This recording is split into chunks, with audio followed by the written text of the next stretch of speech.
Hello everyone. आज हम लोग पढ़ने वाले हैं पंच प्रयाग के बारे में। आखिर ये पंच प्रयाग क्या होता है और इसको मैप पे हम लोग कैसे लोकेट कर सकते हैं, यानी पंच प्रयाग में किस तरीके से मैप पे लोकेट किया जा सकता है। तो उससे पहले हम लोग जानेंगे पंच प्रयाग का मतलब क्या होता है।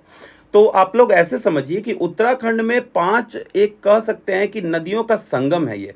और ये पांच नदी वैसे आम नदी नहीं है, ये बहुत ही कह सकते हैं कि हिंदू धर्म में, यानी हिंदू रिलीजन को बहुत ज़्यादा ये धार्मिक नदियाँ के लिए मायने रखते हैं। यानी हम लोग ऐसा कह सकते हैं कि ये जो पांच संगम है हिंदू धर्म में बहुत ही ज़्यादा इंपॉर्टेंस रखता है।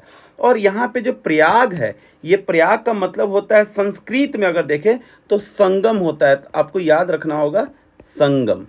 प्रयाग का मतलब संगम होता है। अगर इंग्लिश में वर्ड कहें तो इसका मतलब होता है कॉन्फ्लुएंस। तो याद रखना है, मैं लिख देता हूं, ठीक है। तो पंच प्रयाग यानी पांच नदियों का संगम, यानी प्रयाग मतलब संगम, मिलना, यानी पांच नदियां मिलती है। तो आइए समझते हैं मैप के जरिए। तो उसके लिए हम लोग को यहाँ उत्तराखंड के मैप में समझना होगा। तो क्योंकि ये जो संगम है ये उत्तराखंड में ही हो रहा होता है। तो आइए समझते हैं। यहाँ देखिए, आपको ये समझने से पहले हम लोग को कुछ यहाँ पे बेसिक समझना होगा। तो बेसिक समझने के लिए यहाँ पे देखिए, मैंने यमुनोत्री का एक मंदिर बनाया है। यमुनोत्री ग्लेशियर के ही पास है। गंगोत्री है, केदारनाथ है और बद्रीनाथ है। तो आइए समझते हैं। जैसे अगर गंगा का जो कह सकते हैं हम लोग, गंगा का जो नाम सुनते हैं वो एक्चुअली में गंगा पहले स्टार्टिंग से नहीं, गंगा पहले अलग अलग नाम है रिवर का, उसके बाद गंगा का फॉर्मेशन होता है। तो आइए हम लोग समझते हैं कि किस तरीके से गंगा बनती है और वही जो मिलन है अलग अलग नदियों का, उसी को संगम कहा जाएगा। तो सबसे पहले हम लोग एक रिवर लेते हैं। यहाँ पे देखिए, मैंने एक रिवर यहाँ पे चूज किया है, ये वाला रिवर। मैं कलर एकदम सेम कर देता हूँ। इसका नाम है अलकनंदा। याद रखना है, इसका नाम है अलकनंदा।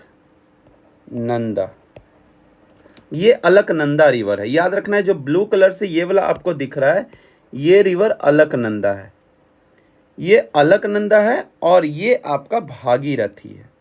मैं यहाँ पे भागीरथी भी लिख देता हूँ। आपको इस तरीके से समझाऊंगा जो बिल्कुल इजी होगा।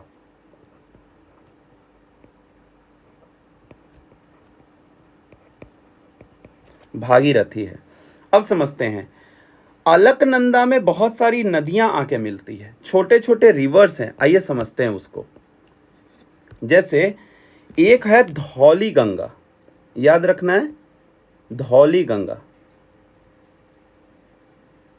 ये धौली गंगा अलकनंदा में आके मिलती है और इसको बोला जाता है विष्णु प्रयाग। मैं सारे प्रयाग को रेड कलर से लिखने का ट्राई करूंगा।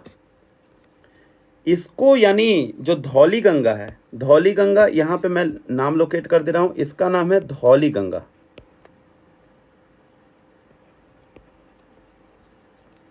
धौली गंगा, धौली गंगा आके मिलती है, याद रखना है, किसमें? अलकनंदा में। तब किस चीज का फॉर्मेशन होगा? तो विष्णु प्रयाग का फॉर्मेशन होगा। यहां पे यानी मिल रहा है एक रिवर, दो रिवर यहां पे धौली गंगा और अलकनंदा मिली तो क्या बना? विष्णु प्रयाग।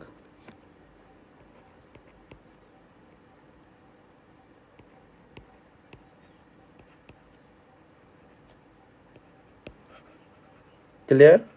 अब देखिए, धौली गंगा मिल गई तो बन गया विष्णु प्रयाग। ये पहला प्रयाग है, याद रखना है आपको। दूसरी बात, एक है यहां पे एक और मैं रिवर ड्रॉ कर रहा हूं। एक रिवर है नंदाकिनी। याद रखना है, नंदाकिनी।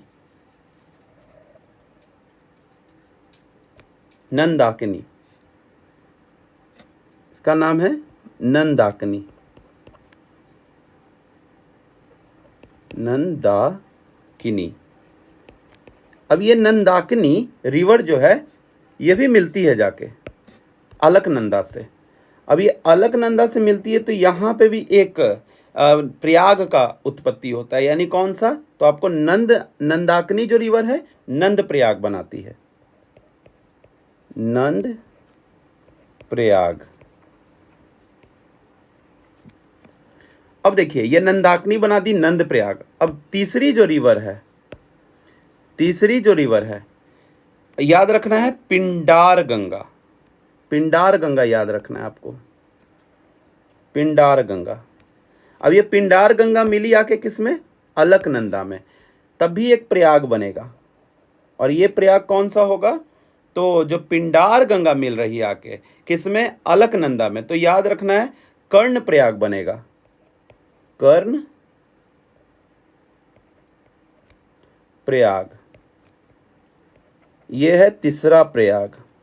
और अगर बात करें, एक है मंदाकिनी, याद रखना है आपको मंदाकिनी, मंदाकिनी याद रखना है आपको।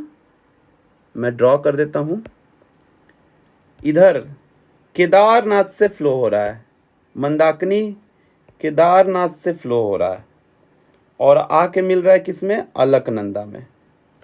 तो यहां पे भी एक फॉर्मेशन हो रहा है किसका, तो प्रयाग का। कौन सा प्रयाग, तो रुद्र प्रयाग, याद रखना केदारनाथ तो रुद्र प्रयाग, रुद्र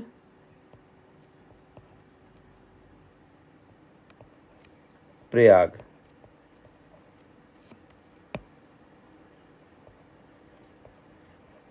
क्लियर।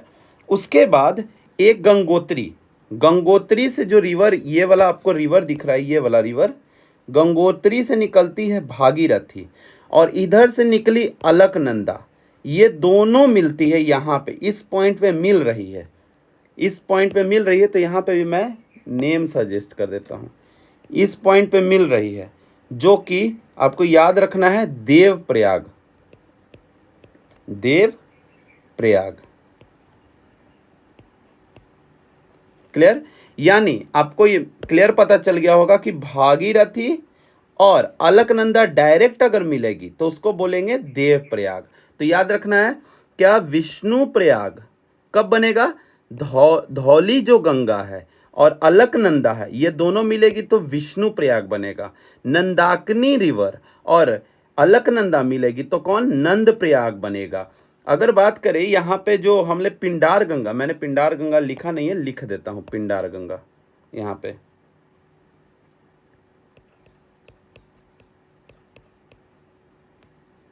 पिंडार गंगा,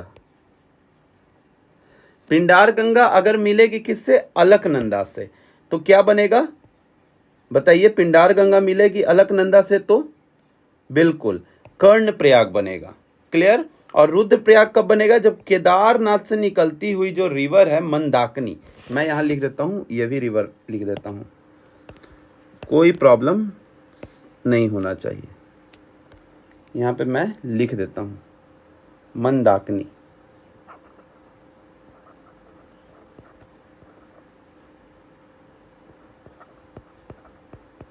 मंदाकिनी रिवर किस में आके मिली, अलकनंदा में, तो क्या बना, रुद्र प्रयाग। क्लियर। और भागीरथी और अलकनंदा मिला तो देव प्रयाग।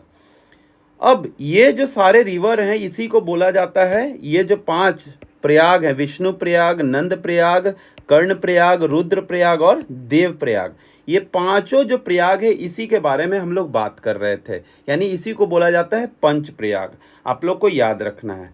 क्लियर। और मैं अब नए वीडियो को फिर से नए टॉपिक के साथ, इसी पे मैं नया टॉपिक फिर से बनाऊंगा, यानी जो यमुना और भी गंगा के जो रिवर हैं उसके बारे में हम लोग पढ़ेंगे अगले नेक्स्ट वीडियो में। तब तक के लिए जय हिंद।